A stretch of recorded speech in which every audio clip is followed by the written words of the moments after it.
est-ce que pour qu'une activité physique soit bénéfique au niveau cardiaque, est-ce qu'il faut nécessairement un essoufflement? Non, pas forcément. Par exemple, moi j'ai un chien. Ouais. Je promène mon chien. Ouais. Mon chien il fait des pauses. Du coup, moi je m'arrête aussi. Alors, est-ce que c'est de l'endurance ou c'est pas de l'endurance?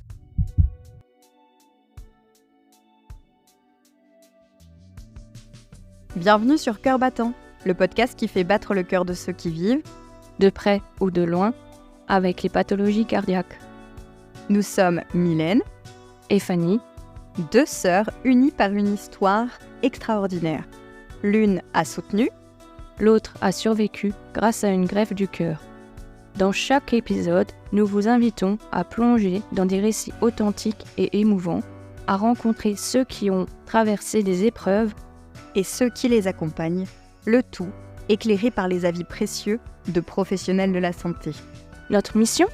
Vous donner les clés pour mieux comprendre Mieux vivre, et mieux accompagner les pathologies cardiaques, tout en tissant un lien de confiance entre patients aidants et soignants. parce qu'ensemble, Nous sommes plus forts et plus résilients. nous vous invitons à nous rejoindre pour un nouvel épisode. Installez-vous confortablement. C'est parti. Et si on parlait du moteur de notre corps ? Bouger, c'est la clé pour un cœur en pleine forme. Aujourd'hui, on en parle avec Ophélie, masseuse, kinésithérapeute spécialisée en rééducation cardiovasculaire. Si vous pensez que la rééducation cardiaque, c'est juste du repos et un peu de vélo d'appartement, détrompez-vous. Dans cet épisode, on va démonter pas mal d'idées reçues. Pourquoi cette prise en charge est-elle encore méconnue? Qui y a droit ? Que font exactement les kinés qui y travaillent? Et on vous explique pourquoi, même si vous pensez être sportif, vous êtes peut-être sédentaire. Spoiler! Promener son chien, ce n'est pas forcément de l'endurance. Allez, c'est parti pour l'épisode. Bonjour Ophélie. Bonjour! Alors, est-ce que tu peux te présenter en nous donnant ton prénom, ton âge et l'intitulé exact de ta profession ? Alors, je m'appelle Ophélie, j'ai 24 ans et je suis masseur kinésithérapeute et du coup, je travaille en service de rééducation cardiovasculaire. Et qu'est-ce qui t'amène vers ce métier de kiné en rééducation cardiaque Ouais, on peut dire cardiaque, Ouais, ouais. ça passe. Ça passe. Du coup, le métier de kiné, j'ai décidé de le faire à partir de la j'ai commencé à y réfléchir, pardon, à partir de la 3e. J'ai fait un stage en 3e en cabinet de kiné et j'ai eu un gros coup de cœur pour justement tout ce qui est manuel, relationnel avec le patient. Et du coup, je me suis lancée après le bac directement. Et pourquoi rééducation cardiaque? Parce que j'ai plus une affection pour la maladie, pour la médecine interne, que pour des pathologies orthotraumatiques, du coup. Et donc, voilà, c'est une des sphères de la médecine interne qui est possible. Et du coup, voilà, je me suis lancée là-dedans. Alors moi j'ai une question parce que peut-être que les auditeurs l'auront aussi. Ça veut dire quoi orthotraumatique? Ah oui, pardon. En vulgarisation. Oui, bien sûr, bien sûr. Du coup, tout ce qui est traumatique, c'est après un accident, par exemple. Et ortho, c'est tout ce qui touche au niveau plutôt, par exemple, prothèse de hanche, prothèse de genou, tout ce qui est opération. Et voilà, donc la rééducation après des opérations.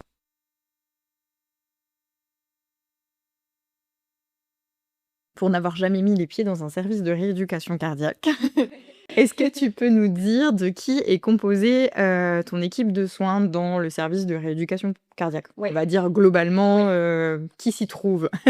Du coup, des médecins, donc des cardiologues.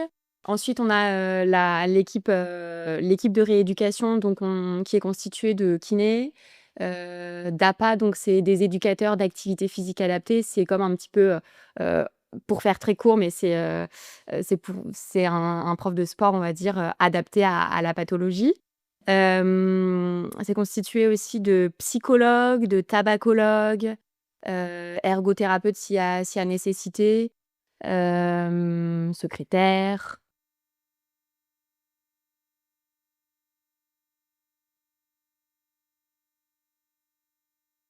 Peut-être orthophoniste, s'il y a nécessité après une opération, par exemple, rééducation après une opération post-op, mais Du coup, ça fait quand même, un bon nombre de de personnes. tout à Heu fait. et du coup, moi, ma question, c'est qu'est-ce que c'est la rééducation cardiaque? Si tu devais la définir à quelqu'un qui n'a, jamais mis les pieds dans ce service-là? Voilà, oui. Est-ce que tu peux nous dire ce que c'est? Ouais. Bah, du coup, après après un événement, cardiaque, on va dire, c'est important et c'est pas forcément suffisamment, mis en avant pour le moment, mais important de pouvoir, suivre une rééducation, donc sur le plan physique. Donc on va faire de l'activité physique, reprendre confiance en soi aussi. L'objectif, c'est ça, hein, de reprendre confiance en soi dans les différentes activités de la vie quotidienne, dans les activités sportives.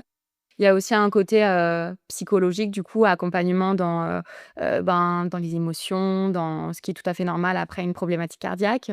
Et puis aussi dans tout ce qui est, social, on va dire.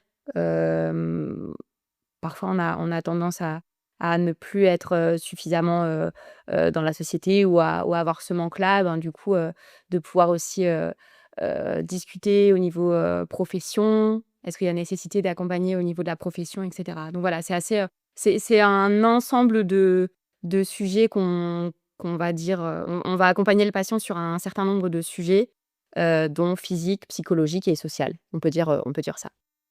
Du coup, c'est une prise en charge, complète, en fait, du patient? Parce que moi, j'étais vraiment persuadée que c'était purement axé sur, enfin, pour moi, que j'entends rééducation, je me suis dit: «Bon, bah, sur un aspect purement, on va dire, physique», Ouais, mais surtout, j'avais le côté endurance qui me venait. Vraiment, voilà, re revenir dans la performance, alors ouais. qu'au final, c'est pas ça, quoi, enfin, Non, pas du tout. pas du tout même, et que, c'est vraiment une prise en charge globale de la personne. Et est-ce que, tu sais, quand est-ce qu'un patient a besoin de faire une rééducation cardiaque? Alors du coup, ça peut être intéressant si un patient, connaît une date, par exemple, d'opération, s'il va être opéré, par exemple, à cœur ouvert, ben, ça peut être intéressant pour préparer justement l'opération, de pouvoir faire une rééducation, avant, donc préopératoire, pour préparer justement le corps, pour préparer, ben, sur, un aspect, par exemple, respiratoire, un aspect physique, plus, renforcement musculaire aussi pour, on va dire, récupérer de la meilleure manière qui soit après l'opération. Voilà, après ça peut être, après une problématique cardiaque, donc opération à cœur ouvert, ça peut être, pour des patients coronariens. Donc voilà, après ça peut être aussi des personnes qui sont, ce qu'on appelle en décompensation cardiaque, on va dire qui ont une diminution, c'est rapidement dire, mais une diminution des capacités, cardiaques et du coup qui ont nécessité de récupérer, ben, du coup au niveau physique. Combien de temps, dure en moyenne, bien sûr, parce que c'est adapté, je pense, selon chaque patient, bien sûr, mais, est-ce qu'il y a une moyenne, on va dire, pour une durée de rééducation cardiaque? Ouais, alors ça dépend si la personne elle est prise en charge, on va dire, en hospitalisation complète, donc la personne reste, dormir sur place. Là, du coup, on est sur, 3 semaines, 4 semaines de prise en charge. En général, c'est des personnes qui sont opérées, donc qui ont été opérées il y a pas longtemps et ensuite en hôpital de jour, donc ils viennent en journée.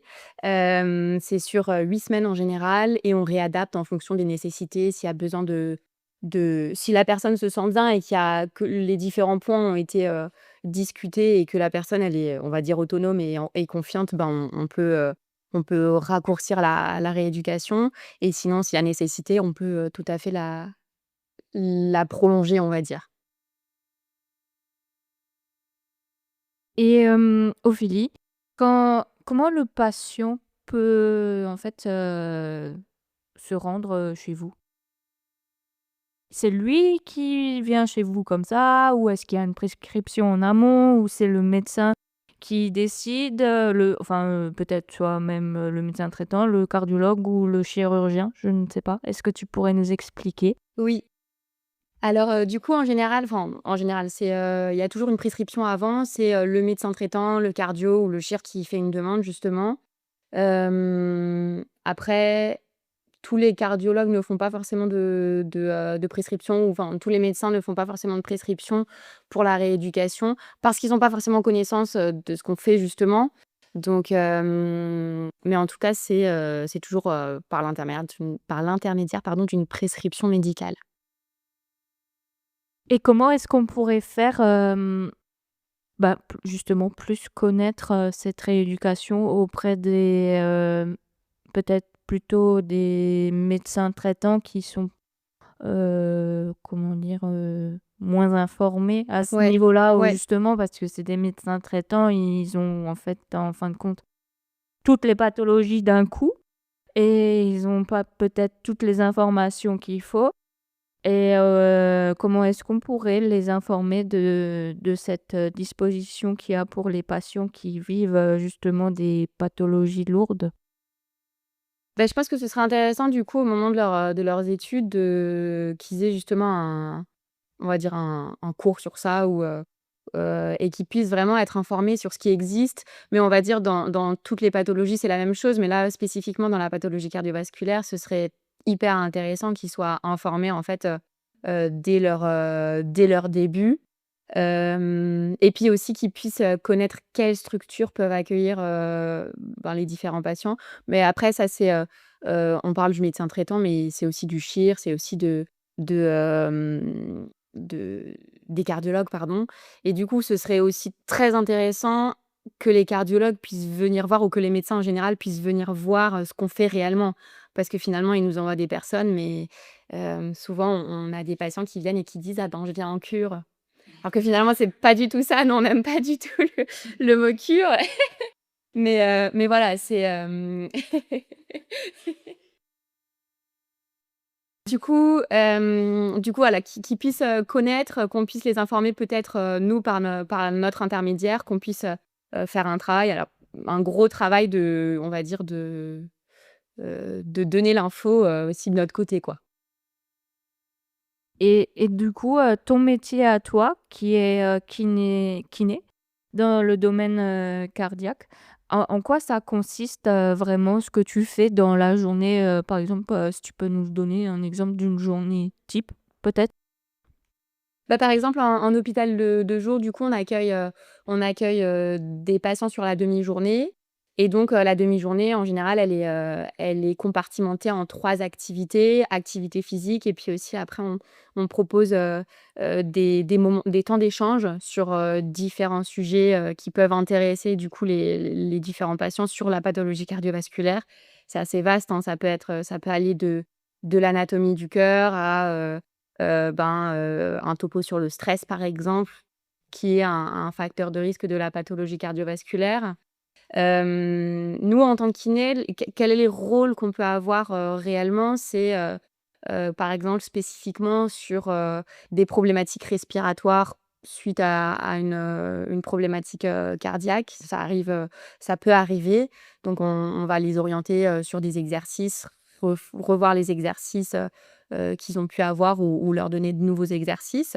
Après je pense qu'on met tous un peu notre patte, dans dans le service, on va dire et du coup, ça va de l'autonomisation aussi, donner des exercices d'autonomisation aux patients, voilà pour atteindre, on va dire, la liberté, de faire un peu les activités qu'ils veulent, quoi.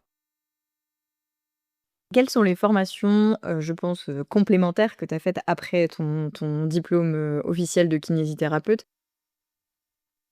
Quelles sont les formations que tu as choisies, les approches que tu as choisies aujourd'hui, pour, faire ton métier, au sein du coup, de services de rééducation cardiaque? Du coup, ce qui est essentiel, c'est de faire, ce qu'on appelle l'AFGSU, c'est, les premiers secours. Du coup, essentiel de faire ça, donc on a cette formation, par l'intermédiaire du centre. j'ai pas fait de formation, en plus, on va dire. J'ai été formée sur le terrain avec mes collègues qui sont, ça fait des années qu'elles travaillent là-bas et du coup, elles sont carrées là-dessus et puis, voilà, j'ai pas fait de formation en plus spécifique, à la pathologie cardiovasculaire.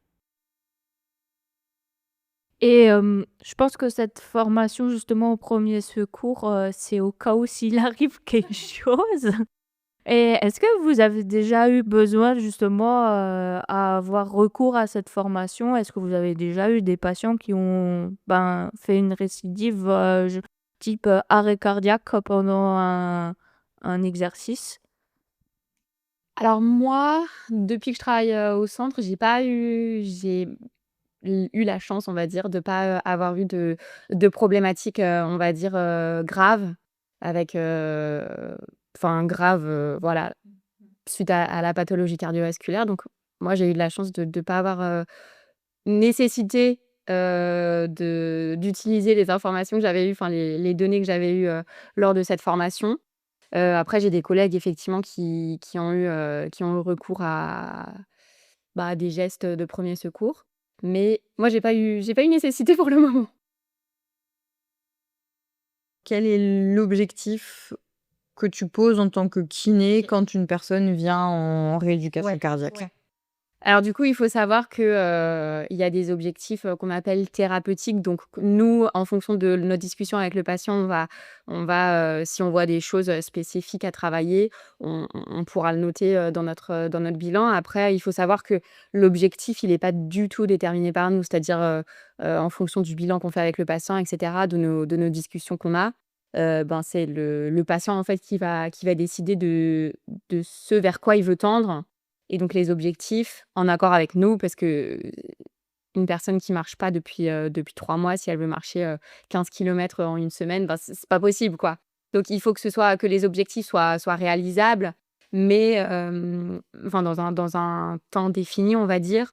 Mais par contre, on oriente toujours le patient vers les objectifs qui décide, lui-même.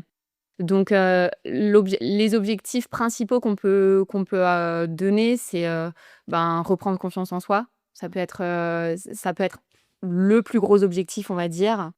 Et puis on va dire, le deuxième objectif aussi très, très important, c'est de pouvoir, ben, continuer l'activité physique après et de manière pérenne parce que finalement, quand ils viennent en activité chez nous, ben, tout est préparé, on va dire.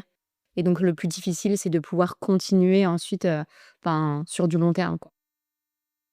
Et justement, en parlant de ces objectifs, est-ce que, à la fin de la rééducation, est-ce que beaucoup de patients arrivent justement à leurs, objectifs qu'ils aimeraient, atteindre, justement en faisant leur parcours chez vous? Alors ce qui est difficile, c'est les objectifs. Parfois, il y a des personnes, comme elles savent pas ce qu'on fait en rééducation cardiovasculaire, difficile pour elles de trouver un objectif. Parfois, l'objectif, c'est juste d'aller mieux. Mais qu'est-ce que ça veut dire aller mieux finalement?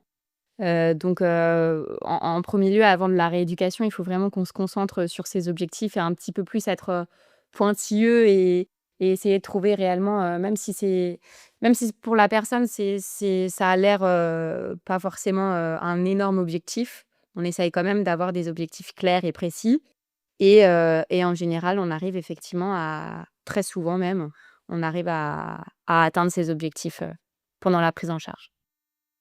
Je reviens juste sur ce que tu disais tout à l'heure, qu'un des premiers objectifs avec un patient, qui vient en rééducation cardiovasculaire, c'était de redonner de la confiance en soi. Et c'est quoi le lien? Enfin, pourquoi est-ce que chez les personnes ayant subi, je sais pas, un problème cardiaque, le lien enfin, quel est le lien entre confiance en soi et rééducation cardiaque? Si tu peux nous en dire un peu plus? Bien sûr. En fait, du coup, quand une personne, a une problématique cardiaque, ben, finalement, il y a des personnes qui le ressentent pas forcément avant d'avoir le problème cardiaque et du coup de reprendre confiance et de savoir aussi déterminer, quelles sont leurs sensations. Ça, c'est aussi hyper important. Et puis, ben, quand on pense problématique cardiaque, c'est comme même essentiel, du coup, la pompe, on va dire, qui fait fonctionner le corps. Et du coup, ben, de reprendre confiance en soi dans les activités qui peuvent être, tout à fait simples de la vie quotidienne. mais de pouvoir faire les activités sans avoir cette appréhension de se dire: «OK, ben, si je fais ça, je vais avoir quelque chose par la suite». Donc voilà, d'avoir peut-être aussi spécifier les activités que le patient veut faire justement pour après orienter au mieux, et travailler, et individualiser au mieux, on va dire, la prise en charge. Ça permet aussi effectivement, je trouve que c'est un lien beaucoup avec, sa sécurité. Enfin, Oui, le patient se sent plus en tout sécurité à dans ce fait. qu'il Ouais. fait et du coup, effectivement, je comprends le lien avec la confiance, du coup, en soi. Merci beaucoup, Ophélie. Est-ce que tu as connaissance, peut-être que tu ne sais pas, mais est-ce que tu as connaissance parfois de patients, peut-être qui se confient, peut-être pas, est-ce qu'ils ont peur de la rééducation? Est-ce qu'ils ont peur de venir? Est-ce qu'ils ont peur de je sais pas, de commencer la rééducation? Ouais, souvent, très souvent, les patients alors soit ils l'expriment tout de suite le premier jour et parfois ils l'expriment, au fur et à mesure de la prise en charge, «Ben, moi, j'avais pas du tout envie de venir, moi, j'avais complètement une appréhension» et finalement souvent ils le disent aussi à la fin et de se dire: «OK, ils font le comparatif entre avant, leurs sensations et après et en fait, ben, pendant tout ce temps, ils ont ré on a réussi à aussi créer un lien, on va dire, de confiance comme dit et donc voilà, souvent, très, très souvent, les personnes, ont une appréhension, mais sûrement aussi parce qu'en amont, c'est pas forcément suffisamment bien expliqué ce qu'on fait, et puis inévitablement quand on va dans un endroit qu'on connaît pas, ben, on a un peu d'appréhension, c'est normal, mais voilà, très souvent, ouais, on a des problèmes, enfin des patients qui ont peur. Alors, je repars avec une croyance qui est encore, je trouve bien ancrée de nos jours, qui est la croyance qu'en fait une personne avec, une pathologie cardiaque, on doit, comment dire? La mettre dans un petit cocon, Ouais. ne pas lui faire trop d'efforts, la préserver quoi. En Ouais. quelque sorte, c'est un peu, mettre dans une petite bulle de protection et surtout pas en faire trop.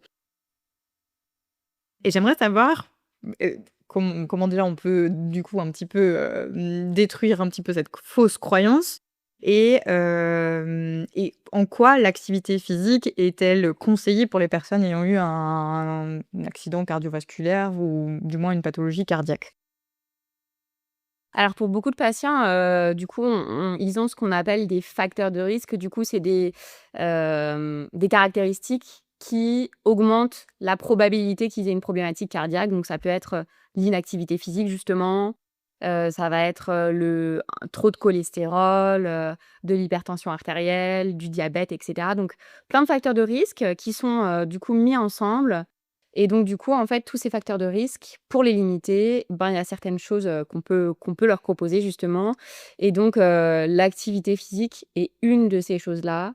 Parce que l'activité physique, justement sur ce que je viens de dire, les différents facteurs de risque, que je viens de nommer, l'activité physique a une contrebalance, on va dire, ces facteurs de risque. Alors, pas totalement, hein, il faut faire attention avec ça. Parfois on dit, quand on dit: «Il faut faire de l'activité physique pour diminuer le cholestérol», ça ne veut pas dire qu'il faut arrêter de prendre ses médicaments. Voilà, il faut Oui. bien spécifier. Mais en tout cas, l'activité physique, je pense, le message qu'on peut passer pour un peu casser cette croyance, c'est de dire: «OK, il y a des facteurs de risque», expliquer ce que c'est les facteurs de risque et à partir de ça, dire: «Bah, en fait, l'activité physique, a été prouvé avec des études et cetera que, ben, ça protège» et donc en fait, c'est ça le mot, le message clé. L'activité physique protège le cœur. Voilà et en réalité, hein, En parlant d'activité physique, moi je voulais savoir, qu'est-ce qu'on préconise de faire, comme activité physique? Qu'est-ce qu'ils font les patients? Est-ce qu'ils marchent? Est-ce qu'ils courent? Comment est-ce que les patients sont pris en charge quand ils arrivent au centre? Et quelles sont, peut-être les préconisations de faire après la rééducation en activité physique?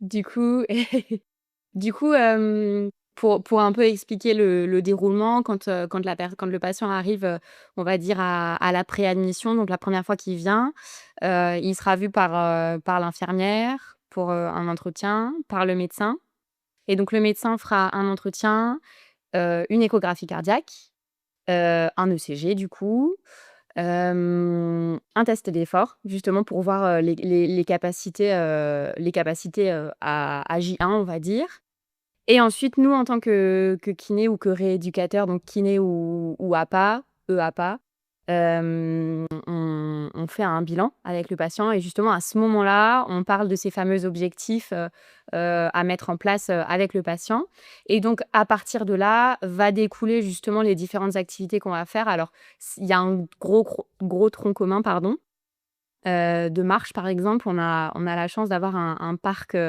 à côté du centre donc de la marche dans le parc.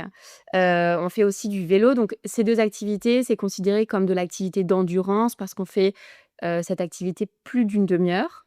Donc plus d'une demi-heure, c'est de l'activité d'endurance.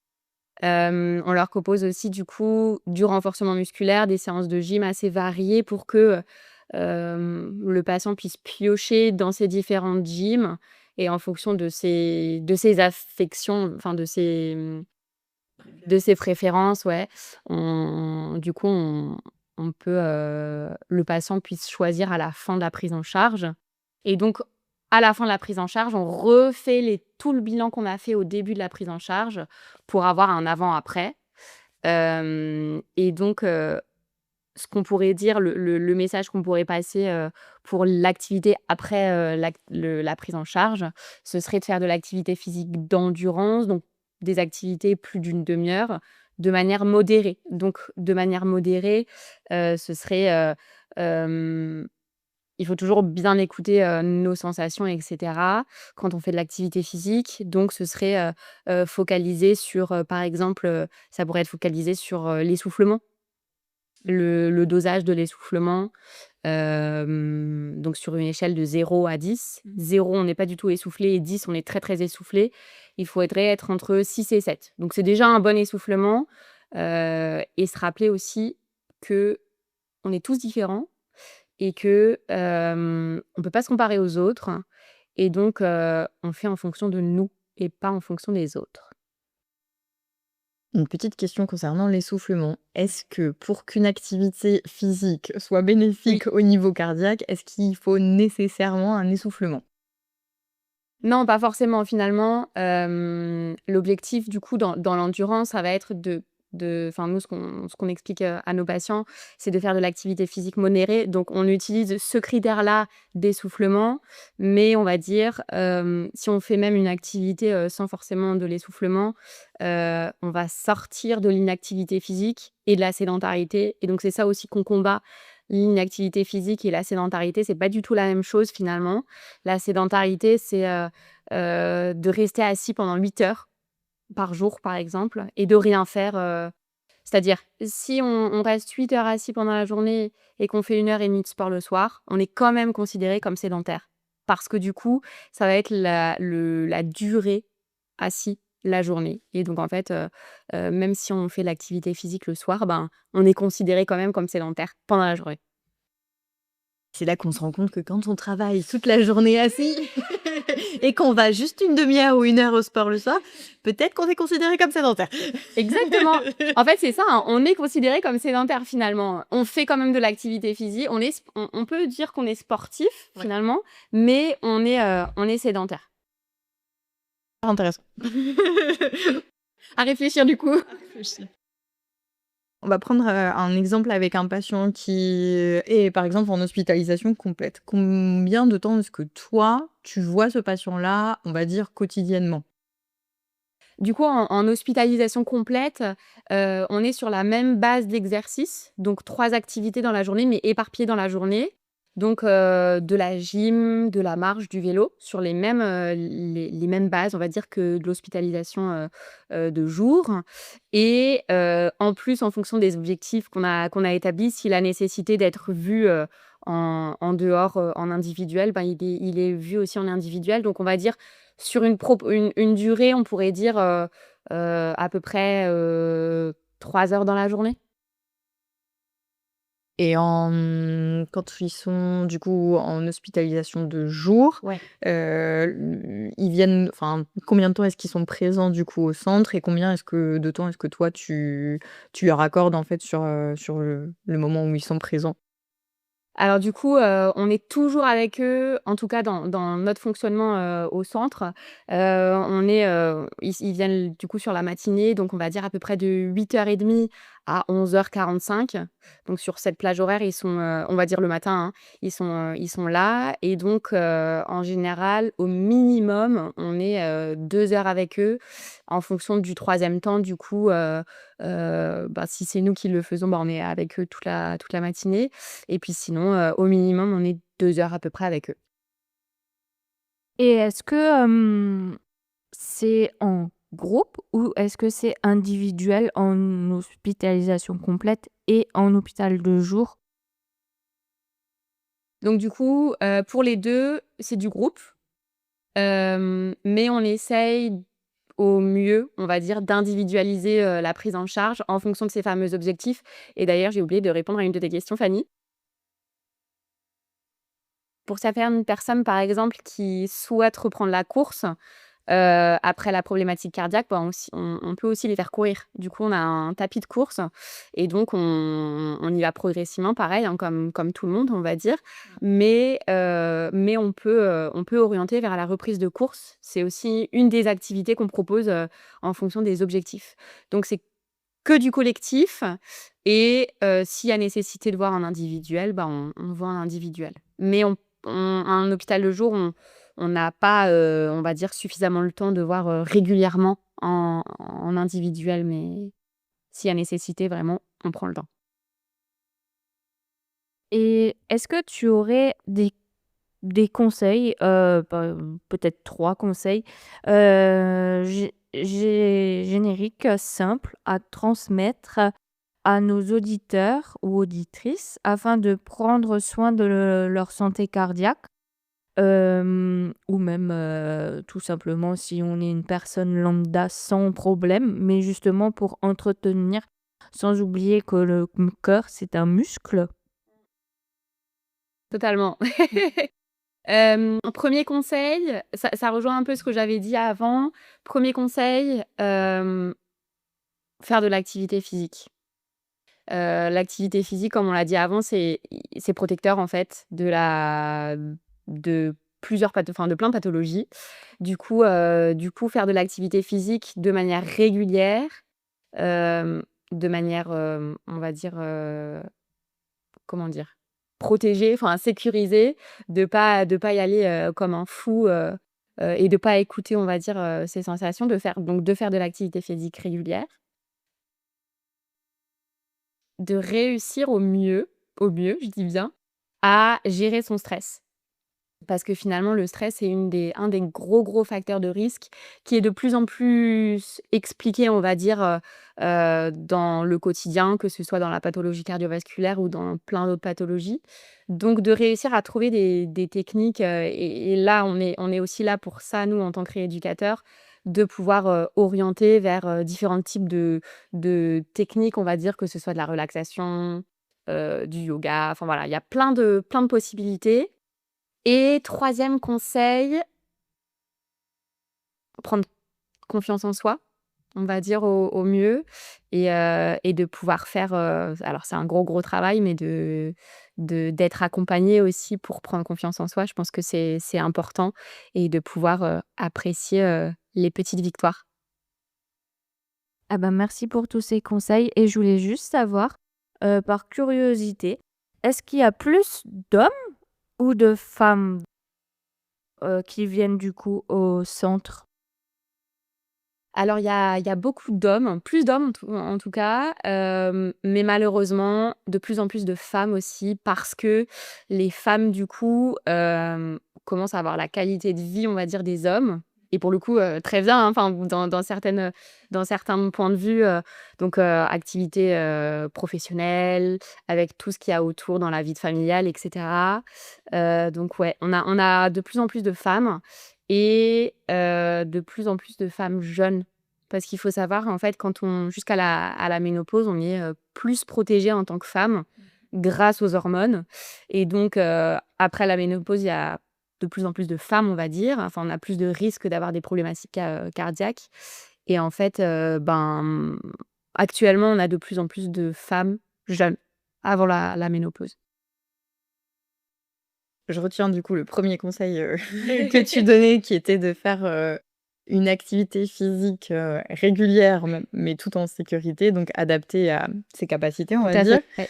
Ouais. Tu conseillerais quotidiennement, quelle est pour toi la durée, on va dire, d'une activité physique qu'il faudrait faire tous les jours? Est-ce que tu conseilles du coup, peut-être pas de rester assis toute la journée puis de faire de l'activité le soir? Quelle est selon toi, avec ton expertise de kiné bien sûr, on va dire, une journée idéale au niveau, voilà, prendre soin de son cœur en pratiquant une activité physique?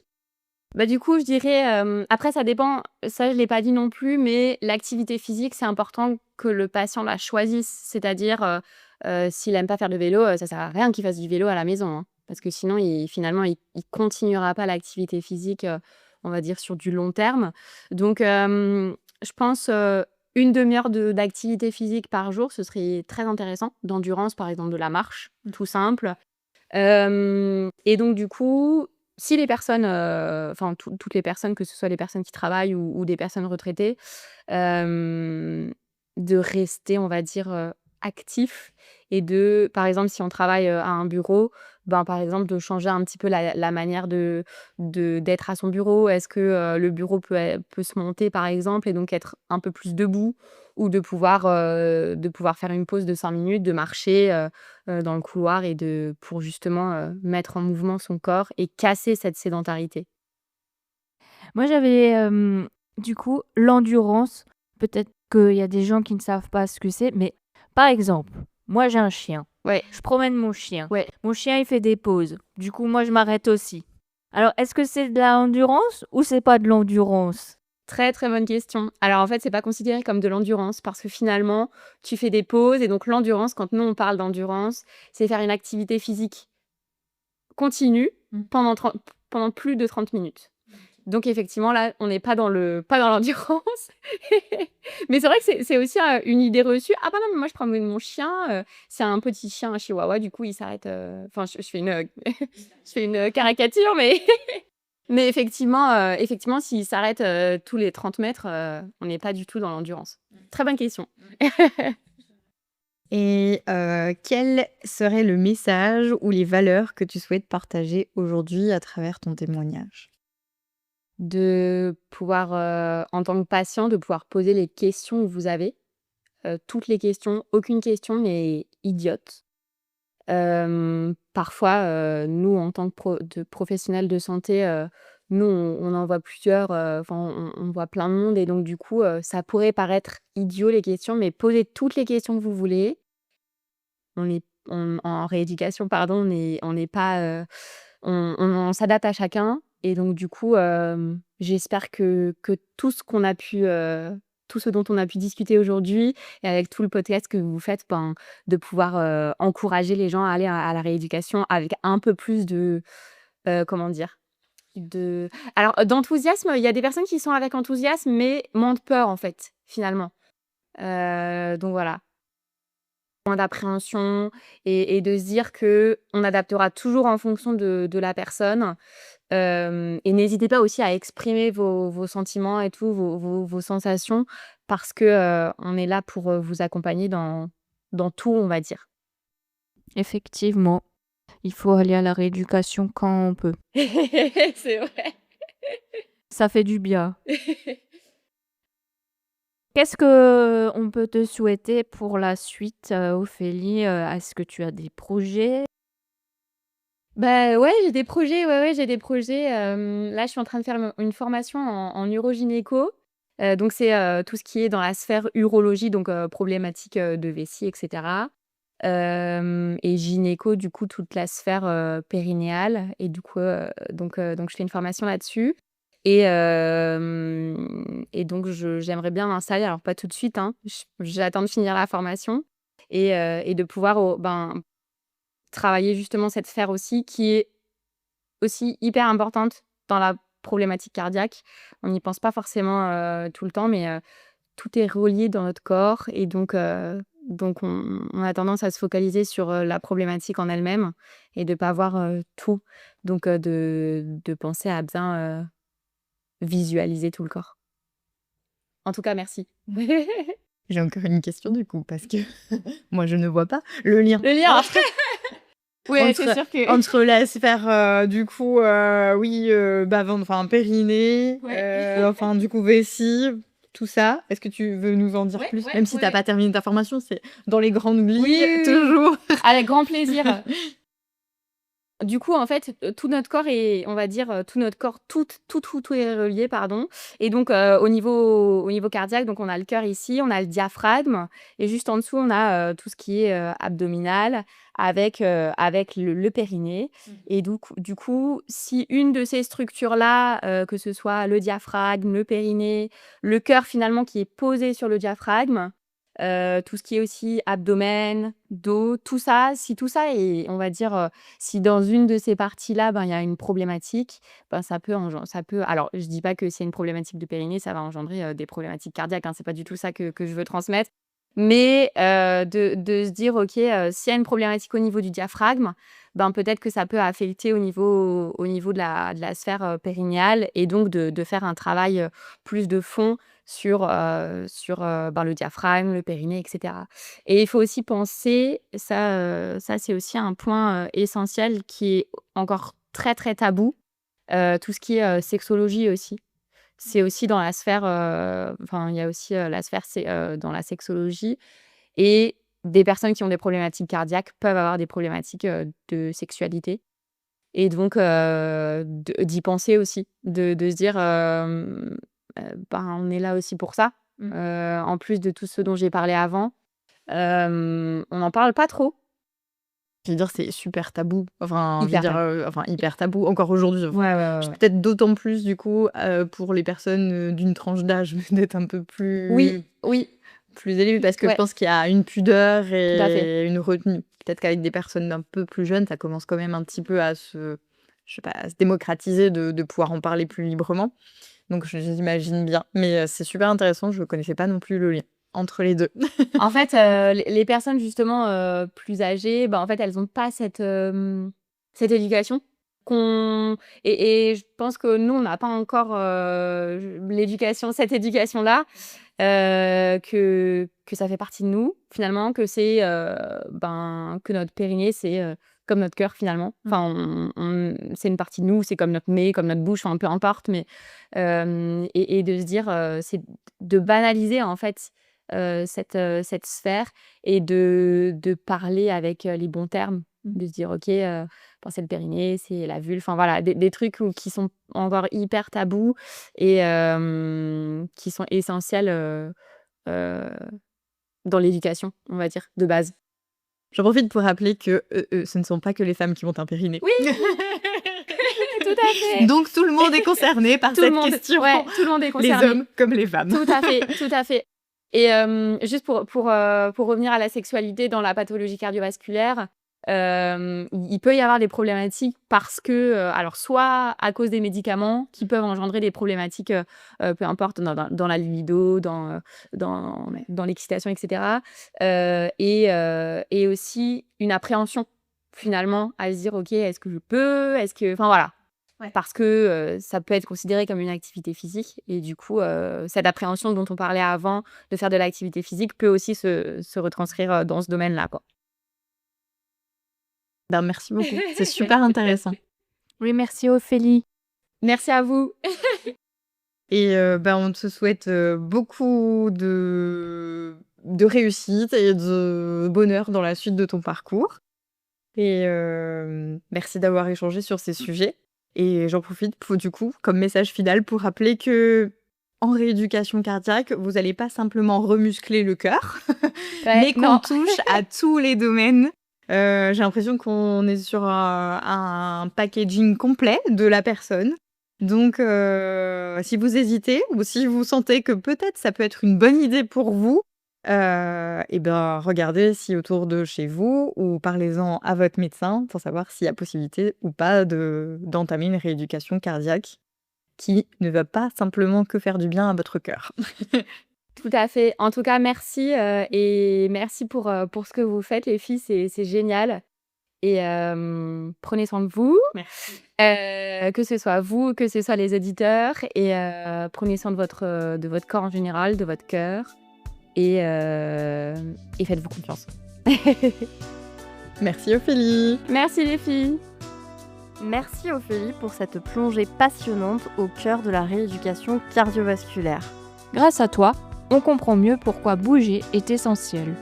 Pourquoi cette rééducation est trop souvent méconnue.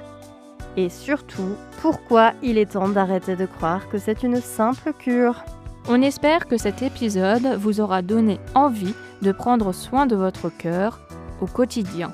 Que ce soit par des petits gestes ou une vraie prise de conscience, l'important, c'est d'avancer un pas après l'autre. Et si vous avez aimé cet épisode, pensez à le partager autour de vous. Votre cœur et ceux de vos proches vous diront merci.